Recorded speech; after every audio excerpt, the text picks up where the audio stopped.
After the group of beasts were released, the girl was ready to kill. Joey John took her out of the room and hit her on the face with a heavy fist. Then he lifted the girl's head and smashed it against the table with all his might. Although the girl was dying, Joey John did not intend to stop.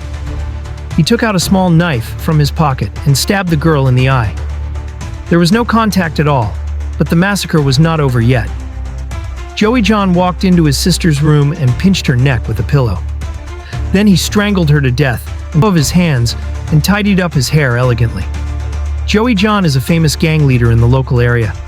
No one dares to disobey him, because those who disobey him are all killed alive. Retired soldier Aldous rushed home, but what he saw was a blind daughter and a little daughter who was strangled to death in the middle of the Pacific.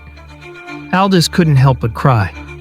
He now only wants to kill his enemy, but the police want to protect his reputation, and when he picked up the brick, he quickly solved all the soldiers.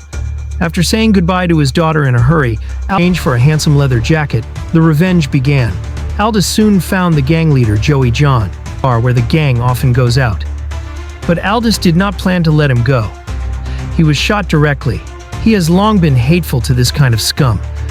Then he opened 3 guns and confiscated Hanzo, who was black. Aldous went all the way to the bar where the gang was.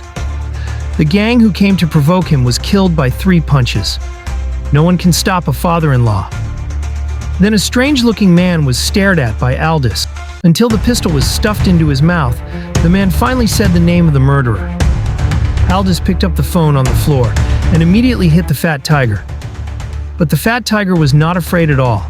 Not only did he admit his crime arrogantly, but he also used his daughter to stimulate Aldous. He saw the fat tiger walking into the enemy gang's territory, and Aldous soon broke his temper. After killing the guard at the door, Aldous alone killed the gang. With his superb skills and gun skills, the gang was powerless to fight back. 2:14. When Aldous saw the leader behind him, he found that this person was not the murderer. It turned out that the fat tiger had long expected that the phone would be tracked by Aldous, so he deliberately came to the enemy's carpet and searched for him. A fat tiger brother who came to inquire information was captured by Aldous on the spot. Then he learned from the little brother where the fat tiger was at this time. Aldous quickly organized his equipment and set off. And at this time, the fat tiger was doing a secret trade with another gang, until the little brother with the headband fell from the sky. The fat tiger only realized that things were not going well. When everyone was in a panic, Aldous opened a number of guns and beat the gang to escape. This time, the 2 killers rushed to Aldous. But in less than 3 seconds, Aldous' army was all over the ground. The fat tiger immediately pulled out. He rushed to Aldous, however, with his strength, with a hammer. Then he picked up the enemy on the ground and quickly ended the enemy's life.